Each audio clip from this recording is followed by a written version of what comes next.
Bueno, sé que estuvimos ausentes la semana pasada. Agradecemos su esfuerzo, su ayuda a los hermanos que ministraron, hermano Eliab, hermana Marcela, haberse hecho cargo. Nosotros nos fuimos a convivir un rato por una razón de 24 años, nada más. Mire, ¿alguien recuerda? Mencionaba esto porque la semana pasada no estaba, vino el hermano Eliab. ¿Alguien recuerda algo del último tema? Nos echamos un compromiso de orar por una persona para ganárnosla para Cristo. ¿Lo recuerda? Amen. ¿Y cómo va con ese proyecto? Oré a Dios, está orando a Dios y piensa en alguien. Mire, en el lugar donde usted está, en su trabajo, seguramente hay gente que cree en Dios, pero estoy más que seguro que hay más gente que no ha entregado su vida a Cristo. Donde vivimos,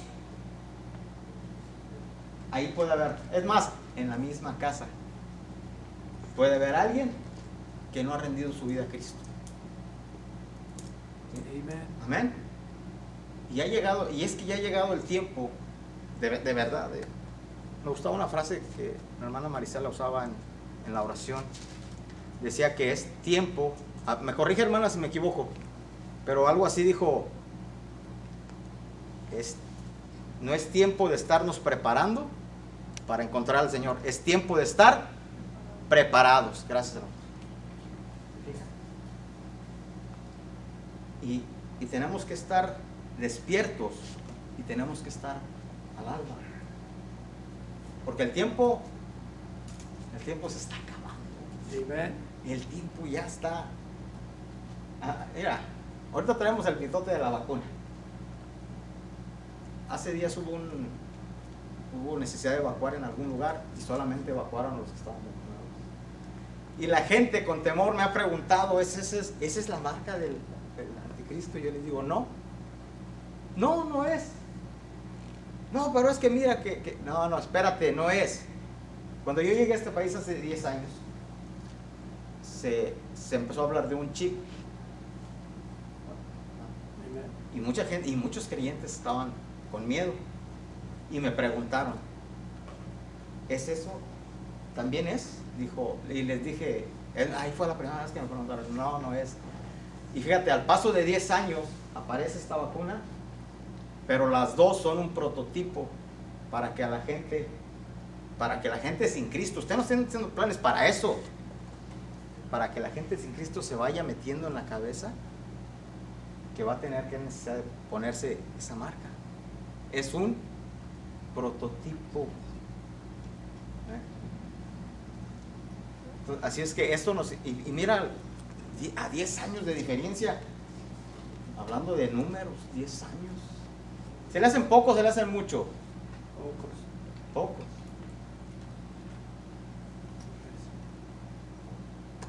No, sí. ¿Ya tiene Hechos 1:8? Amen. Bueno, pues le tomé unas fotos a mis apuntes. Tenemos que llevar una vida y tenemos que edificarnos según el modelo bíblico, porque a veces luego, mira, pasan tragedias espirituales. Por ejemplo, el Arca del Pacto, un hombre llamado Jesús, algo así, llevaban en una carreta, llevaban el Arca del Pacto. Obviamente que pues no había pavimento, la carreta trastabilló, y un hombre con buena voluntad la quiso detener. Es más, quizás hasta la detuvo, ¿no? Pero cuando la tocó, imagínatelo, se fue de espaldas y cayó muerto en ese momento. ¿Era malo? ¿Su intención era mala? Pues claro que no era mala. ¿Sabes cuál era el problema? El problema estaba en que no estaban haciendo las cosas conforme a lo que Moisés había dicho, a cómo Moisés había dado instrucciones. Y luego tenemos muchas ganas de hacer cosas con buenos proyectos, con buenas ideas, pero se nos olvida el prototipo bíblico. Y Dios estableció una manera de hacer las cosas. Mira, ¿cómo es que logró la iglesia evangélica? No la iglesia evangélica, no, la iglesia primitiva, la iglesia apostólica, establecerse en Jerusalén, en ese lugar donde religión ya había. Los celotes, los fariseos, los saduceos, el judaísmo, y de hecho el judaísmo fue el primer enemigo a vencer, creo yo. Hasta tuvieron que llegar a un concilio y se hizo un escándalo, que se circuncidaba, que si no se circuncidaba, en nombre de quién se tenían que bautizar, todas esas cosas. Era bien importante que lo vencieran, ¿sí? ¿Y cómo es que resplandeció? ¿Cómo llegó a Hechos 2:42 cuando dice y perseveraban unidos? Pero me gusta cómo termina: y el Señor añadía cada día a los que habían de ser salvos. Antes de seguir adelante, ya voy a empezar con el punto número 1. Tenemos que recalcar que nuestro proceso está basado en el prototipo bíblico, y tenemos que ser transformados a ese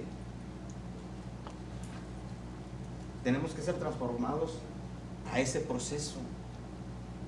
Ore conmigo, porque yo estoy orando a Dios a hacer una iglesia transformada. En verdad, yo no estoy desesperado, estoy tranquilo, pero sí quiero ver la gloria de Dios con usted. Le hemos visto, Dios nos está contestando. Mira, el primer punto está en una actitud y bien difícil: unidad. Tenemos que ser transformados a la unidad. Por ejemplo, fíjate, me voy a salir de Hechos. Punto número 1, unidad. Efesios, Pablo le habla a los efesios: solícitos en guardar la unidad del Espíritu en el vínculo de la paz. Ya lo he mencionado varias veces, pero por ejemplo, la Torre de Babel, en Génesis, dice que la gente, y toda la humanidad hablaba un solo idioma. ¿Se fijan?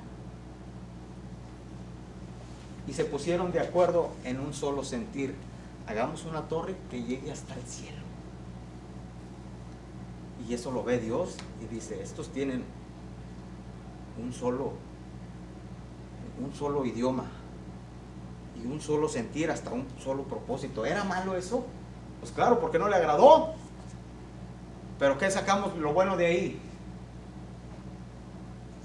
Pues que estaban bien unidos, que estaban de acuerdo en un solo sentir. Mira, ponte a pensar un poco. Hoy en día el creyente es bien difícil que se ponga de acuerdo con otro creyente, y le dices: vamos a hacer esto, y el otro empieza: ¿y por qué mejor no hacemos esto? ¿Y por qué mejor no vemos lo que dice la Biblia? ¿Sí? Ahí hay un acuerdo, un propósito, y Dios desciende y los confunde y se le acaba el propósito. Ahora, eso es.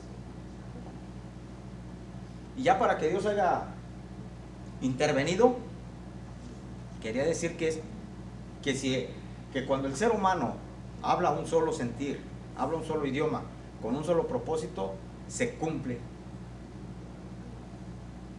Y aquí vamos a hablar de que no es lo que dice el pastor Enrique, que no es lo que dice el otro pastor, sino que es lo que la Biblia dice. ¿Está entendiendo? ¿En qué nos vamos a unir? Pues primero tenemos que tener un corazón dispuesto a la unidad. Quiero que vayamos a algunos prototipos bíblicos. Ahí en Hechos, mire, vaya en Hechos 1:4, y para que vea que, por eso dice edificados en el modelo bíblico. ¿Cuál es el modelo bíblico? Dice: y estando, ¿cómo estaban? Juntos. Yo entiendo que hoy en día la pandemia no nos deja estar juntos, pero eso no quiere decir que vamos a estar en desacuerdo. ¿Dónde vive, hermano Arce? Por la Midway, Al sur. al sur. La hermana Marisela vive más lejos.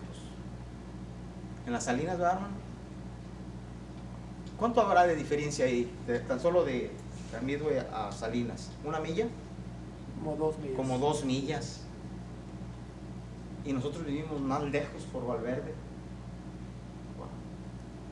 Pero la distancia no debe de ser un factor para no estar unidos. Amen. Y menos hoy en día a través de la tecnología. Qué interesante sería tan rápido, de verdad, hoy en día es tan rápido.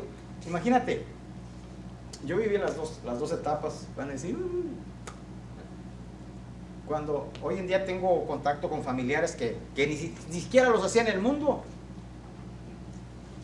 Hoy hay un grupo de WhatsApp, lo puedes hacer, un grupo de puro mensaje.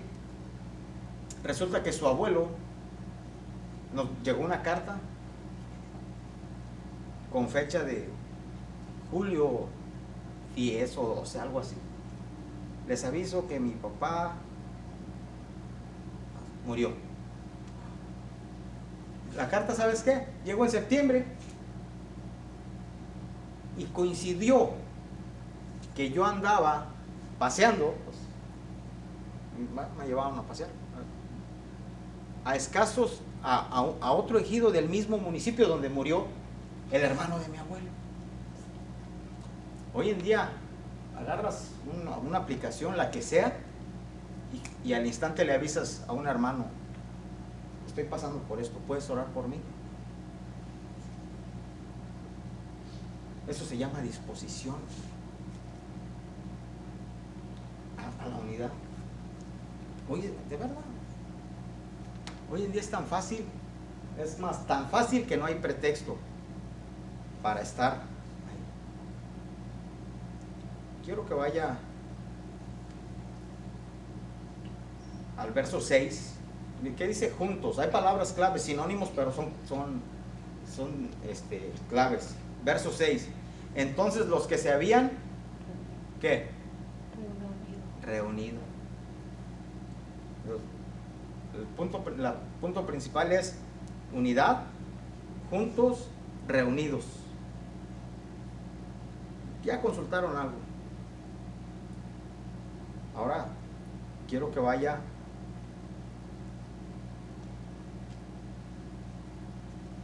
al verso 14, también de ahí del capítulo 1. Todos estos perseveraban unánimes.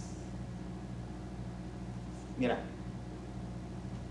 el capítulo tiene 26 versículos y apenas a la mitad ya nos da 3 veces el factor unidad. ¿Están fijando? Así es que el día que a usted le duele algo, lo primero que debe hacer es avisar. Mándele un mensaje a mi esposa, mándele a mí, y ya, o mándeselo a la hermana Marisela. ¿Pueden hacer eso, verdad, hermana Marisela? Y mándeselo entre ustedes a la hermana Lolita, dígale, puedes orar por mí. No es malo pedir ayuda en oración, es el prototipo bíblico, unidad. Y luego pasa la otra parte. Pues es que estuve malo y ni un mensaje me mandaron y nunca dijiste nada. Ahora los malos somos nosotros. ¿Se fija? Unidad. Entonces, debemos de ver los conceptos. Por ejemplo, el resultado de la unidad. Siempre he dicho que lo que se lee en el Antiguo Testamento se cumple en el Nuevo Testamento. El Salmo 133, así, sin desglosarlo todo, mirad cuán bueno y cuán delicioso es habitar los hermanos juntos en armonía. Y enseña, es como, pero me gusta cómo termina. Dice, porque ahí envía Jehová bendición y vida eterna. Y la otra parte, el capítulo 2 dice, y el Señor añadía a cada día a los que habían de ser salvos. La salvación es eterna, y la palabra en Salmo 133 dice, y vida eterna, amén. ¿Se fija cómo se cumplen en el antiguo? ¿Qué factores estaba viendo? Unidad. A veces es tan importante escudriñar la escritura con ese propósito, llegar al punto principal, la unidad.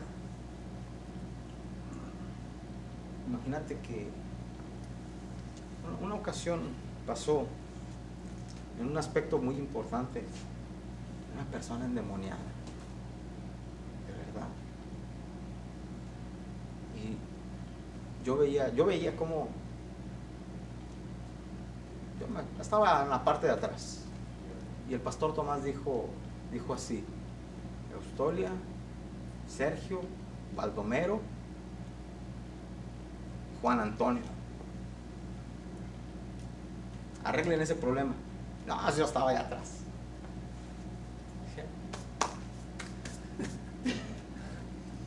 Pero empecé a ver cómo uno empezó a adorar, cerró los ojos, dije no, esa es la persona, esa le puedo dar un... Peligrando. Eso hay que hacerlo mirando, de verdad. Otro sí le decía, cállate, porque estaba hable y hable. Y todos orando, reprendiendo por sin ningún rumbo. Y el demonio, risa y risa.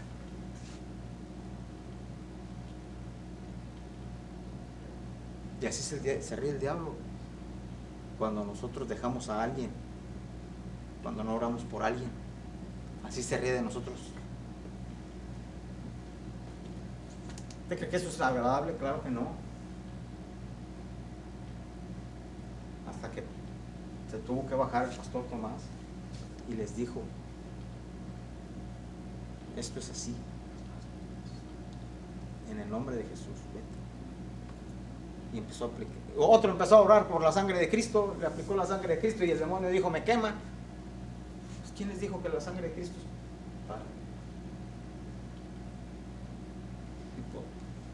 Sin ningún rumbo. El otro bien contento, gracias Señor, la victoria es nuestra. Sí, pero no es el momento de agradecer, es el momento de reprender. Y quizás me fui muy lejos en algo que, pero es un ejemplo. Cuando tenemos la unidad, tenemos la victoria. Entonces, unidos, qué importante es estar en ese sentir. Hace días venían a recoger la despensa, algunos hermanos les mandé fotografías. Es que miren, ya se llevaron la despensa. Y al final de cuentas, con mucha pena, porque el muchacho que la recoge es sobrino de nuestro hermano, de nuestro veterano, Santiago, de nuestro hermano veterano. Y con mucha pena le pregunté, ¿qué fue de tu tío? Lo cremaron, lo sepultaron, lo mandaron a México. ¿Qué hicieron? Dijo, no supe qué hicieron con mi tío. Se me cargó una losa que después tuve que dejar, pues ya estaba, de por sí ya estaba penado. Luego cuando ni él supo, dije, bueno, pues por un lado, pues dije, y yo era su pastor, pero pues él era su sobrino y no supo, pues ya me sentí menos mal. Pero qué importante es saber la unidad. Ahora, vamos, sin antes pasar al segundo punto, porque ya dijimos que tenemos que estar unidos, pero quiero sellarlo con algunos del verso del capítulo 2. Sigue recalcando, mira, es como que la unidad es un enlace entre el primer capítulo de Hechos con el segundo, porque dice, cuando llegó el día de Pentecostés estaban todos unánimes juntos. Imagínate que unánimes juntos. Hay quien puede estar juntos, pero el otro puede estar chupando los dientes. Pues aquí, ¿qué hacemos? No, hay que estar de buen humor. El gozo por delante. ¿Entiende? Y luego encontramos, antes de que termine el capítulo, antes de terminar, en el 42, y perseveraban en la doctrina de los apóstoles, en la comunión unos con otros, en el compartimiento del pan y las oraciones. Perseveraban en esa actitud. Qué importante es. Ahora, punto número 2. Bueno, ya quedó claro que debemos estar en unidad. Amen. Amén. Y sabes una ventaja de ser, no estoy de acuerdo, pero entre más gentes, más opiniones, y es más difícil ponernos de acuerdo. De verdad. Entonces, debemos de, el propósito de la unidad en el modelo bíblico era la oración. Por ejemplo, mira, unidos en oración, lo acabamos de ver ahora en Hechos 2:42, y perseveraban en la comunión unos con otros. Eso es unidad, en el compartimiento del pan y en las oraciones. Entiende una cosa, que una cosa es la vida de oración personal y otra cosa es la vida de oración en unidad.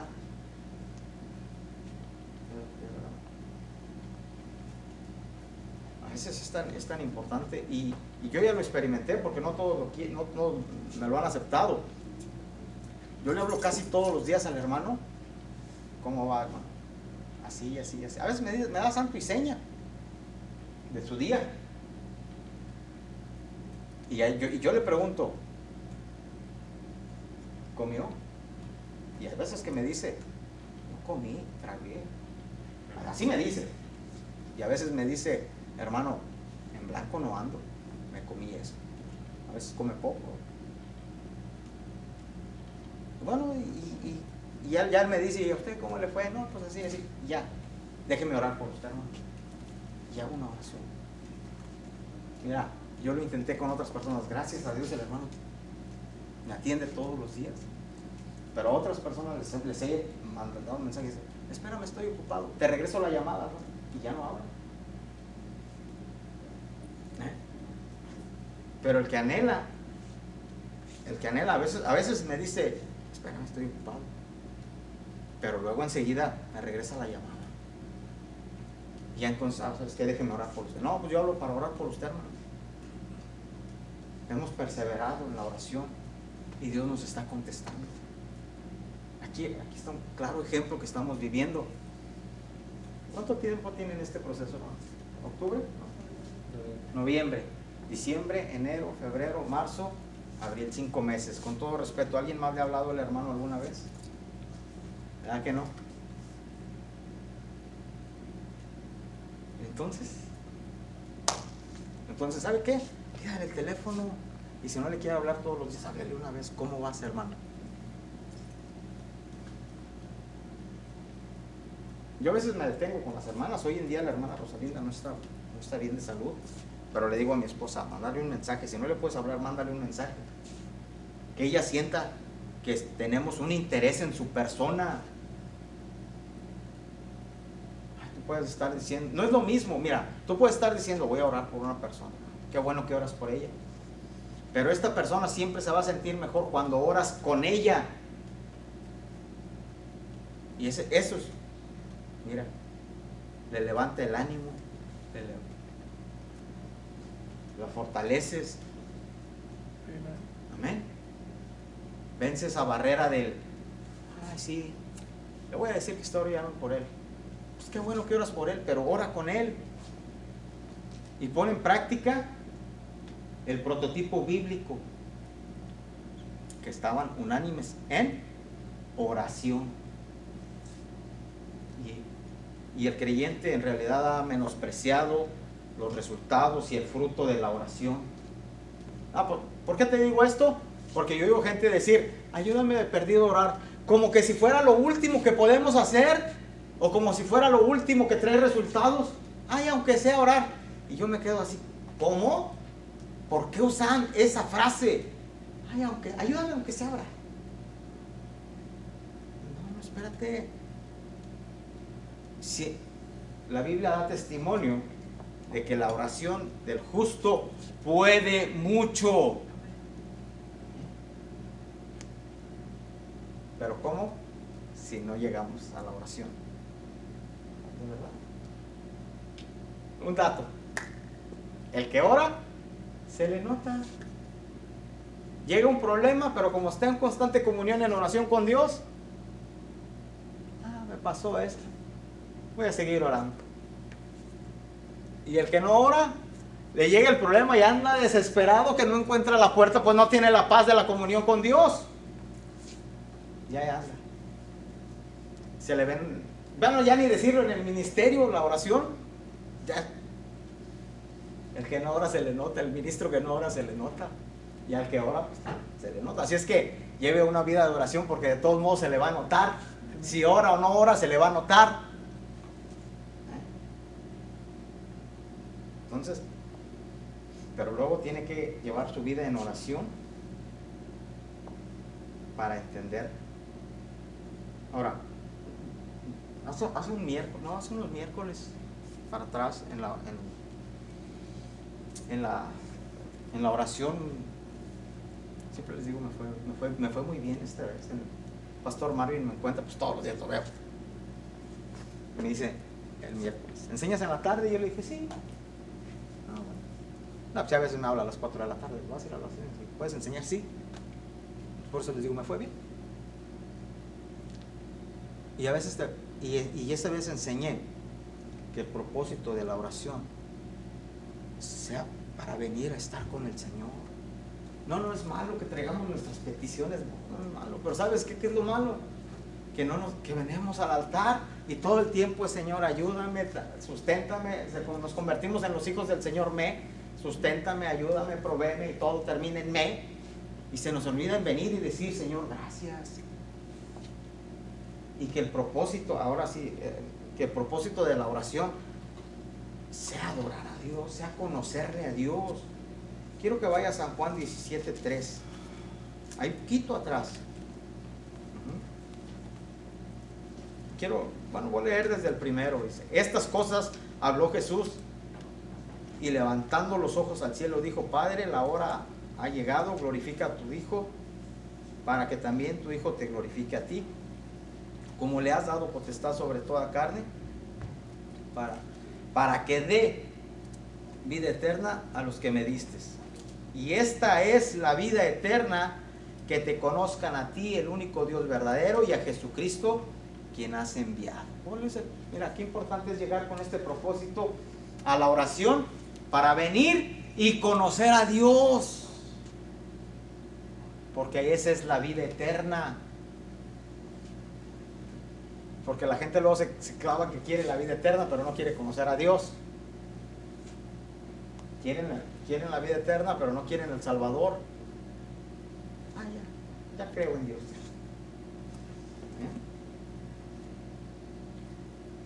Por ejemplo, quiero que vaya a Filipenses,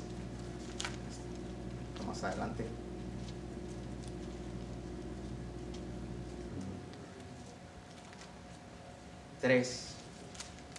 Pablo escribe esto, el 7 al 10. ¿Alguien recuerda algo de la biografía de Pablo? Cuando él se presenta y dice, en cuanto a la ley, fariseo, y empieza a relatar su persona, instruido a los pies de Gamaliel en la ley, y empieza y dice, todo esto lo tengo por basura. Quiero leer la cita. Pues aquí está, mira. Me voy a regresar un poco. Aunque yo tengo también de qué confiar en la carne. Empecé del 4, si alguno piensa que tiene que confiar en la carne, yo más. Circuncidado al 8º día, del linaje de Israel, de la tribu de Benjamín, hebreo de hebreos, en cuanto a la ley fariseo, en cuanto al celo, perseguidor de la iglesia, en cuanto a la justicia que es en la ley, irreprensible. Dice, pero el 7, pero cuántas cosas eran para mi ganancia, pero cuántas cosas eran para mi ganancia, las he tenido, las he estimado como pérdida por amor de Cristo. Mira, todo lo que había hecho, de todo lo que se podía jactar, de nada le servía porque no conocía a Cristo. Y que nuestra oración, nuestra vida en unidad de oración sea para conocer a Cristo. Ese es el prototipo bíblico. Y nuestro prototipo personal es venir al altar y empezar: Señor, dame, ayúdame, susténtame, como así, con la mano estirada, todo el tiempo con la mano estirada. Hay que cambiar nuestro estilo de vida, nuestro estilo de oración. ¿Y qué va a pasar con nuestras peticiones? ¿Qué va a pasar? Yo te voy a decir qué va a pasar. La Biblia dice, el Salmo dice: ven y deleítate a sí mismo en el Señor y Él te concederá las peticiones de tu corazón. Si tú crees que al venir al Señor, a su presencia, para adorarle, para exaltarte, Él va a pasar por alto tus necesidades, no. Recuerda que Él ya las sabe antes de que tú las expongas. Por lo tanto, ven ante su presencia, conócele, y tarde que temprano, y en muchas de las veces más temprano que tarde, Dios va a resolver aquello que ni siquiera le estás diciendo. Amen. Pero ¿cuál es el primer propósito? San Juan 17:3: conocerle al Padre y a Jesucristo su Hijo. Amén. Tiempo. Y ahora sí llega la labor la labor de la iglesia. Toda actitud espiritual, toda actividad espiritual, ya sea ayuno, ya sea oración, nos hemos gozado con los cantos. Amén. Ahora es un cambiazo. ¿Se acuerda que les dije vamos a orar? Necesitamos orar para que tengamos ministros de alabanza. ¿Saben qué? Yo estaba pensando, y bueno, pues sí, que nos mande Dios ministros nuevos para nosotros. Pero pues si aquí hay, miren todos los que vinieron, Dios nos contestó. Qué bueno. Pero ¿cuál es nuestra actividad como iglesia? También está en Hechos 2. Pedro se levanta y empieza a predicar. Este hombre al que ustedes desecharon, experimentado, y empieza a hablar. Nunca va a pasar si no somos una iglesia llena del Espíritu Santo. ¿Cuánto fue la última vez que usted oró a Dios y dijo: Señor, yo quiero ser lleno del Espíritu Santo? ¿Cuándo fue la última vez que oraste por tu esposo para que Dios lo use? ¿Y cuántas veces oraste por ti para que Dios te use? ¿Y cuánto fue la última vez que oramos para que Dios nos use? Y dice, sí, porque mira, imagínate que una persona duras hablándole 2 horas del Señor, lo vas a fastidiar. Y ora 5 minutos por él. Por eso les dije, oren a Dios por una persona que le prepare el corazón. Y ora a Dios que ponga las palabras en tu corazón. Toda palabra, toda actitud, si no lleva el sello del Espíritu Santo, si no lleva el fuego del Espíritu Santo, de nada nos va a servir. Así es que tenemos que orar. El prototipo bíblico fueron llenos del Espíritu Santo. Es más, fue hasta una orden del Señor: no salgas de Jerusalén hasta que seas lleno del Espíritu Santo, y me seréis testigos en Jerusalén, en Samaria. Ahora sí que es el poder para ir. ¿Sabes que estamos a punto de ir? Y es tiempo de que oremos. ¿Quién va a ir? Amén. Amén. Yo voy a ir. Pero tenemos que ser, porque para que el Espíritu Santo toque el corazón de esas personas. cuando somos llenos del Señor, todo lo que hacemos es fruto de nuestra unidad, de nuestra oración y del respaldo del Espíritu Santo. Tenemos que orar para ser una iglesia transformada en el fuego del Señor. Tenemos que orar para ser transformados en el Espíritu Santo. Una de las cosas que más se nos ha pasado es que, y no hablo de Pay the Way, de preparando el camino, la mayoría de las iglesias se les ha olvidado evangelizar. A los 2 años que yo llegué a este país, solamente conocí a 2 iglesias que salían a tocar puertas. Antes de llegar a preparando el camino, a Pay the Way, muchos pastores, yo les confiaba, cometí el error de confiar, estoy orando a Dios, buscando que voy a salir, no voy a dejar la iglesia. No, me sobraban invitaciones, y vente para acá conmigo, y tú que eres maestro, y deberías de estar con nosotros, así. Y cuando les empezaba a preguntar, oye, ¿y qué haces para que la iglesia crezca? ¿Cuál es tu proyecto? No, unos me echaban un discurso bien bonito, pero nunca me decían, hago esto y esto, o hacemos esto y esto. ¿Se da cuenta de eso? Y yo me quedaba así. No es posible. No es posible. Y obviamente que era una razón para no ir para allá. Pero ahora yo estoy de este lado y constantemente tenemos que enseñar que nuestro compromiso, la razón de la iglesia es evangelismo. Y ahí otra vez, ¿se acuerda? Hace rato lo dije, en el lugar donde usted se encuentra, ahí hay alguien. Ahí hay alguien que necesita a Cristo en el corazón. Y llega el tiempo en el que nos vamos.